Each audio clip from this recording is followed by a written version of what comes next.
कभी भी माफ नहीं करेगी। इससे पहले भी होली आती थी, कभी मस्जिदों पे तिरपाल नहीं पड़ते थे। एक रिपोर्ट पेश करके मैं अपनी बात को खत्म कर देता हूं। होली कोई या जुमा के दिन होली कोई पहली बार नहीं आई थी।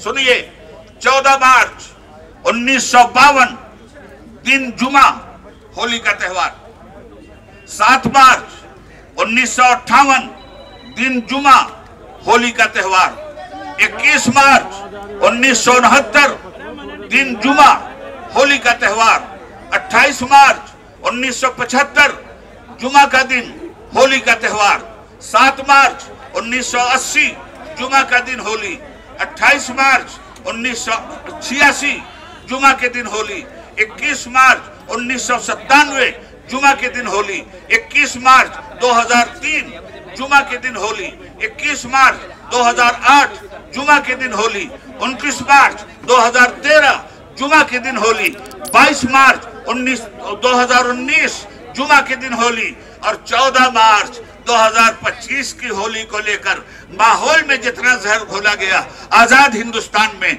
हमने ना ऐसी होली देखी ना ऐसी नफरत देखी। मैं पूछना चाहता हूं, इतने जुमा को होली 1952 से आती रही जिसको मैंने रिकॉर्ड किया है, कभी भी इस मुल्क में हिंदुओं और मुसलमानों में नफरत का माहौल नहीं पैदा हुआ। आप हुकूमत कर रहे हो और नफरत की चिंगारियां सुलगा रहे हो, तो याद रखना कि ये नफरत के शोले बहुत ज्यादा दिनों तक हिंदुस्तानी अवाम को गुमराह नहीं कर सकते। इस मुल्क की अवाम ने मुल्क की आजादी के लिए हिंदू का हा निकालकर, मुस्लिम का मा निकालकर हम बनकर के मुल्क की आजादी हासिल की है। आज भी हम बनकर अपने देश को बचाएंगे, संविधान को बचाएंगे, वक्फ की जायदाद को बचाएंगे। हिंदुस्तान जिंदाबाद, all India Muslim Personal board जिंदाबाद। किसे खबर थी बाहर आते ही फूल रंगी कफन बनेंगे,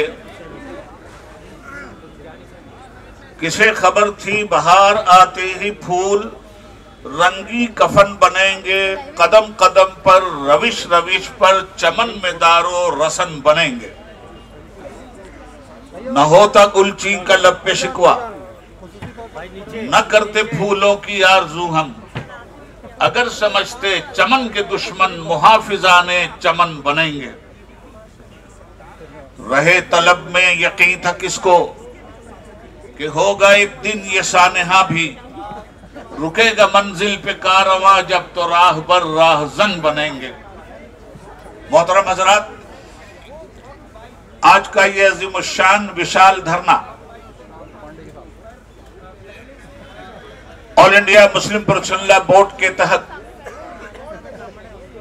दीगर मिल्ली तंजीमों की शराकत के साथ पूरी मतानत और संजीदगी को हासिल करते हुए अपनी बात सेंट्रल हुकूमत तक पहुंचाना चाहता है। एक हंगामे महशर हो तो उसको भूलूं, सैकड़ों बातों का रह रह के ख्याल आता है।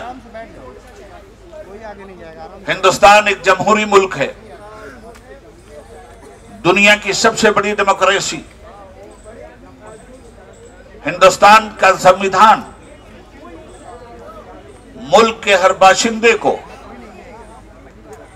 इज्जत और आबरू के साथ, अपने महजबी तहफुजात के साथ, अपने धर्म और करम रहन और सहन के साथ जीने और खुलकर जीने की पूरी आजादी देता है। मुल्क का संविधान खास तौर पर माइनॉरिटीज के लिए बहुत सेंसिटिव जहन रखता है। इसीलिए मुल्क का संविधान बनाने वाले दानिश्वरों ने 1947 से लेकर 1950 तक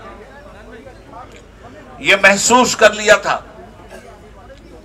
कि अक्सरियत की आवाज अक्सरों बेशतर अकलियत की आवाज को दबाने में कामयाब हो जाती है। इसलिए अकलियत की आवाज को दबाया ना जाए और उनके हक हुकूक पर किसी तरह जुल्म और सितम के तीर न बरसाए जाएं। मुल्क के संविधान ने अलग से माइनॉरिटीज के लिए कुछ सेक्शन कायम किए और कुछ दफात और आर्टिकल्स ऐसे रहे जिसमें यह बात साफ तौर पे कह दी गई कि हिंदुस्तान का मुसलमान कश्मीर से लेकर कन्याकुमारी की सरहदों तक और गुजरात की वादी से लेकर बंगाल की खाड़ी तक मुकम्मल तौर पर हिंदुस्तानी तमाम शहरियों के मुकाबले में अपनी शहरी आजादी का तस्वुर रखता है। हमारे हालात, हमारा निकाह, हमारा ब्याह, हमारा तलाक, हमारा मुहस्बा, हमारा वक्फ, हमारे मजहब के जितने भी कवानीन हैं, सारे कवानीन के तहफ्फुज के लिए मुल्क के संविधान ने गारंटी दी है। मुल्क में हुकूमत सेकुलर होगी, यह भी मुल्क के संविधान का एक फैसला है। सेकुलर हुकूमत का मतलब होता है ला मजहब, हुकूमत का कोई धर्म नहीं होगा, मगर सेकुलर मुल्क में उस बेधर्म हुकूमत की जिम्मेदारी होगी कि जितने भी धार्मिक लोग अपनी जिंदगी धर्म की बुनियाद पर गुजारते हैं, उन तमामी तर लोगों के धर्म और कर्म की पूरी हिफाजत की गारंटी सेकुलर हुकूमत को लेनी है। और जहां किसी मजहब के अंदर किसी दूसरे ने अगर रुकावट पैदा की तो ऐसी सूरत में हुकूमत की जिम्मेदारी है कि कानून उसके गिरेबान तक पहुंचे। इसी तरह जहां हमारी और सारी चीजें हैं उसमें ये वक्फ की जायदादें हैं। जिस तरह नमाज और रोजा, हज और ज़कात हमारे लिए जरूरी है, उसी तरह से हज और रमजान के रोजे हमारे लिए जरूरी हैं और उसी तरह से ये वक्फ की जायदाद का तहफ्फुज भी हमारे लिए जरूरी है। सबसे पहले 2 मिनट में मैं ये बात साफ कर देना चाहता हूं कि वक्फ की जायदाद का बैकग्राउंड क्या है। हिंदुस्तान के मुसलमानों ने अपनी जायदाद खुदा के नाम पर वक्फ करते हुए मुसलमानों के हवाले किया, मस्जिद के लिए, मदरसे के लिए, कब्रिस्तान के लिए, दरगाहों के लिए, इमाम बाड़ों के लिए, ईदगाहों के लिए। वक्फ के कानून को हिंदुस्तान के संविधान ने इतनी मजबूती दी है कि जो चीजें वक्फ हो चुकी हैं उन्हें न मुसलमान खरीद सकता है न गैर मुस्लिम, न मुसलमान उन पर कब्जा कर सकता है न गैर मुस्लिम और न हुकूमत। मगर मुल्क के इस कानून की धज्जी इस तरह से उड़ाई गई कि आज कुछ बेईमान मुसलमानों और कुछ बेईमान गैर मुस्लिमों और बेईमान हुकूमतों ने भी वक्फ की जायदाद पे कब्जा और तसल्लुत जमा कर हमें शर्मिंदा किया। हुकूमत को यह चाहिए था कि वक्फ तरमीमी एक्ट पेश करने के बजाय जहां जहां धांधलियां हो रही हैं उन धांधलियों को खत्म करते हुए मजबूत कानून का शिकंजा उन पे कसे, बजाय इसके हुकूमत ने वक्फ की जायदाद ही को हड़प करने का एक नापाक मंसूबा बनाया। और वक्फ की जायदाद के सिलसिले में जो तरमीमी बिल लाया गया, उस तरमीमी बिल की कुछ दफात मैं आपके सामने रखना चाहता हूं ताकि साफ समझ में बात आ जाए कि ये बिल मुसलमानों के लिए हानिकारक क्यों है। पहली बात, कोई भी ट्रस्ट हो हिंदुस्तान में, मंदिरों के बहुत बड़े बड़े ट्रस्ट हैं, हमारे सिख भाइयों के गुरुद्वारों के बहुत बड़े बड़े ट्रस्ट हैं, बौद्धिस्ट भाइयों के बहुत बड़े ट्रस्ट हैं। किसी भी ट्रस्ट में किसी गैर बिरादरी को मिंबर की हैसियत से एंट्री नहीं है। सिखों के ट्रस्ट में हिंदुओं की एंट्री नहीं, हिंदुओं के ट्रस्ट में मुसलमानों की एंट्री नहीं। आखिर ये कौन सा कानून है कि आपने जो इस वक्त वक्फ तरमीमी एक्ट पेश किया है उसमें आप ये कह रहे हैं कि वक्फ के काउंसिल में या वक्फ बोर्ड में या वक्फ की इमलाक के हिसाब में मुसलमानों के ट्रस्ट में 2 गैर मुस्लिम भी होंगे।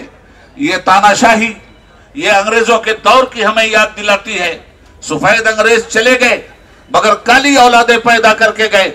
जो तबाही सफेद अंग्रेजों ने मचाई थी वही तबाही आज ये काली औलादें अगर मचाएंगी तो याद रखना चाहिए इन्हें, हमारे बाप दादा ने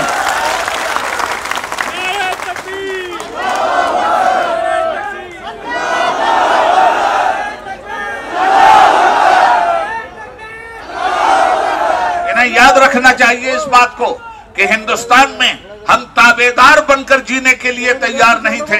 हम हिंदुस्तान के वफादार भी हैं और हकदार भी हैं। हिंदुस्तान किसी के बाप की जागीर नहीं है। ताबेदारी के तौर पर हमने हिंदुस्तान को कबूल नहीं किया है, वफादारी की बुनियाद पर हमने हिंदुस्तान को कबूल किया।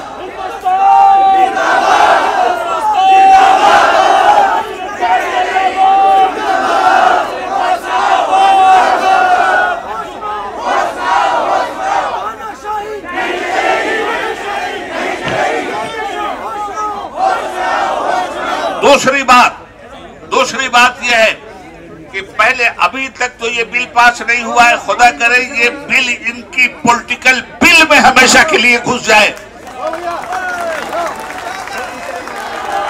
मगर अब तक जो बिल है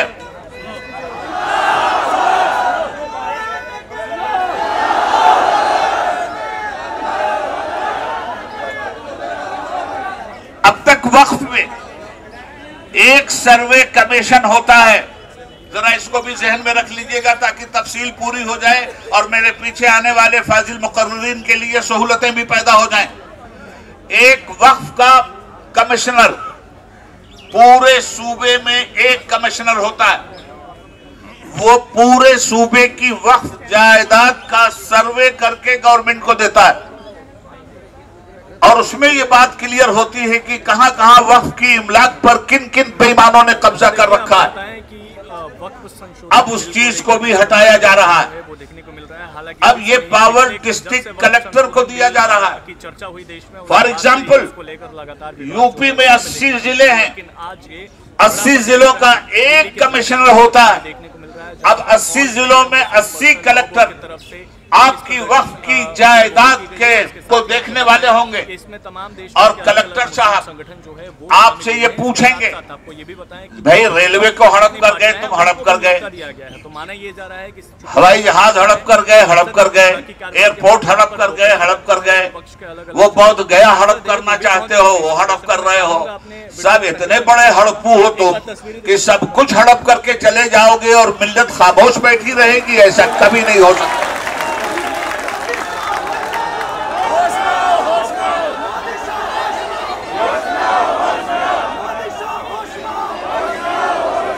1200 साल से हम अपने इस मुल्क की खिदमत कर रहे हैं और हिंदुस्तान की सरहदें गवाह हैं। हमने कुर्बानियों से इस देश को सींचा है। सारे जहां से अच्छा हिंदुस्तान हमारा, ये हमारा नारा है। हम बुलबुलें हैं इसकी, ये गुलसिता हमारा, ये हमारा विजन है। हमारे इस देश के अंदर जहां और कौमों का लहू पानी की तरह बहा है, वहीं हिंदुस्तान के मुसलमानों ने मादरे वतन को शर्मिंदा कभी नहीं किया और हमने भी सबसे ज्यादा खूने जिगर की कुर्बानी देकर इस देश की आजादी को फराहम किया है। कहीं दूर जाने की जरूरत नहीं है।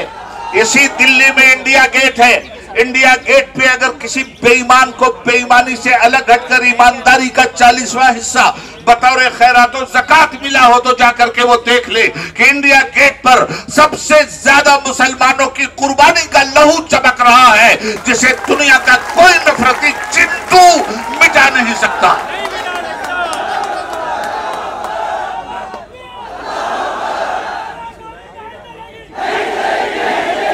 एक तो बिल्कुल क्लियर सी बात मैं कह दूं आपसे कि आज का जो ये एहतजाजी मुजाहरा और धरना हो रहा है, अभी तो ये अंगड़ाई है, आगे और लड़ाई है। अगर गवर्नमेंट अपनी तानाशाही से बाज नहीं आई तो पूरे मुल्क में औकाफ की इमलाक के तहफ़्फ़ुज़ के लिए All India Muslim Personal Board कमर कस के उतरेगा और हिंदुस्तान की धरती पर मुसलमानों के हुकूक, भारत के संविधान की हिफाजत के लिए हर उस कुर्बानी से गुजरेगा जो कुर्बानी हमारा देश हमसे चाहता है। कल भी कुर्बानी दिया था, आज भी देश के संविधान के तहफ़्फ़ुज़ के लिए हम हर कुर्बानी के लिए तैयार हैं। और याद रखिएगा, ये सिर्फ वक्त का मामला नहीं है। वक्त की जायदाद को तबाह करने वाले दरअसल देश के संविधान को तबाह करने जा रहे हैं। 500 साल पहले मस्जिद के लिए जमीन वक्फ हुई, 500 साल से मस्जिद है।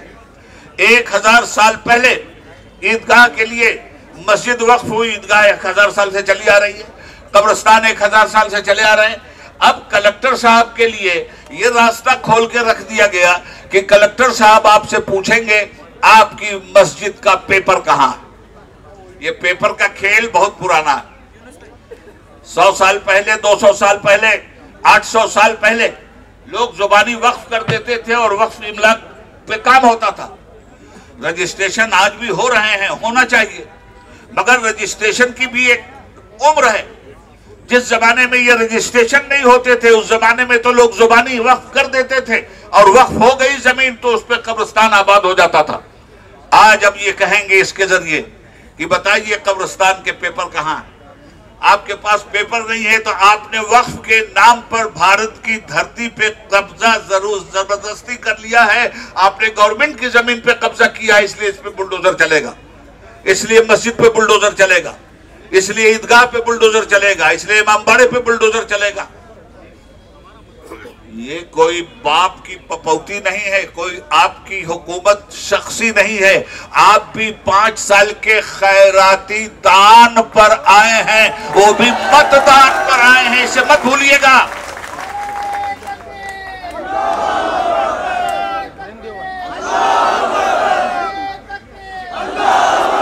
यह हुकूमत शख्सी हुकूमत नहीं है, यह हुकूमत खैराती हुकूमत है।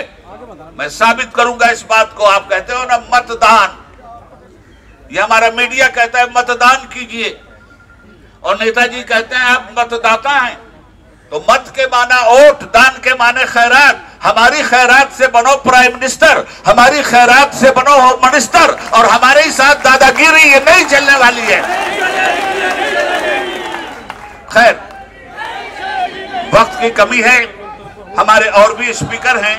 2 बात कह के अपनी बात खत्म करूंगा। एक चीज तो ये, दूसरे ये कि जो नफरतें पैदा की गई और लोगों को भ्रमित किया जा रहा है कि वक्फ के नाम पर मुसलमान कब्जा कर रहे हैं, टोटली रॉन्ग बात है। दूसरी बात, मुल्क में जो नफरत का माहौल पैदा किया गया है, अब की मर्तबा की होली, हम लोग हमेशा होली, दिवाली, ये सारी चीजें रवादारी के साथ एक दूसरे के साथ मनाते हुए आए, मगर इस मर्तबा इस हिंदुस्तान की आजादी पे कालिख पोतने वाली काली हुकूमत जिस तरह मस्जिदों पे तिरपाल डालकर मस्जिदों के वकार का मजाक उड़ा रही थी, याद रखिएगा कि तारीख आपकी इस बदनीयती